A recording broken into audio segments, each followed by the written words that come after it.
మనం నిత్యము అపవాది చేత పోరాడుతూ ఉన్నాం, అవునా? శత్రువు అయినా అపవాది చేత, సాతాను చేత నిత్యము మనకి పోరాటం జరుగుతూనే ఉంది.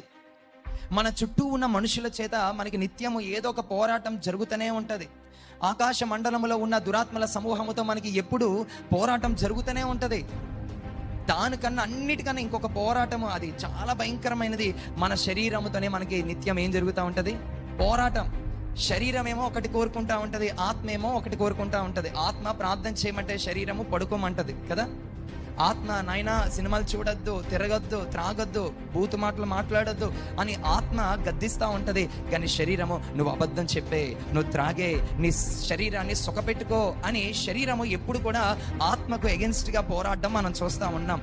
యోసేపులా నేను పరిశుద్ధుడిగా బ్రతకాలి, యవ్వన కాలంలో నా పరిశుద్ధతను కాపాడుకోవాలని మంచిగా ఒక మంచి తీర్మానం తీసుకుంటారు. కానీ కొంతకాలానికి మరి ఏమైపోతుందో, సంసోను వచ్చేస్తాడు మధ్యలోకి. ఇట్లా కొంతమంది జీవితాలు ఏంటంటే ఆ పోరాటాలను జయించలేక హృదయంలో తెలియని కృంగుదల, బెంగ.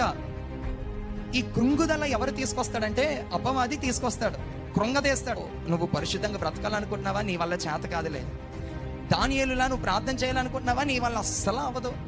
నువ్వు దేవుని కొరకు నిలబడాలనుకుంటున్నావా? పౌలులాగా? నీ వల్ల అసలు కానే కాదు. అపవాది కొన్నిసార్లు మాటల చేత కృంగదీస్తూ ఉంటాడు. ఈ నెగిటివ్ థాట్స్ ఎప్పుడైతే వస్తున్నాయో మొదట వాటిని చంపాలి, అవిశ్వాసాన్ని చంపాలి. ఆ తప్పుడు ఆలోచనలు ఏదైతే నీకు వస్తున్నాయో, నీ వల్ల కాదు, నువ్వు చేయలేవు, నీ బ్రతికింతే, నీకు చేత కాదు, నువ్వు దద్దమ్మవి, నీకు తెలివితేటలు లేవని ఎప్పుడైతే ఇలాంటి మాటలు అపవాది కొన్నిసార్లు మనుషుల ద్వారానే వాడు చెప్పిస్తూ ఉంటాడు. అదే మనుషుల ద్వారానే పోరాటాలు చెప్పిస్తూ ఉన్నప్పుడు ఆ ఆలోచన, ఆ మాటలను మన హృదయంలో ఏలుబడి చేయకుండా వాటిని చంపేవారిగా మనం ఉండాలి. Praise the Lord, hallelujah.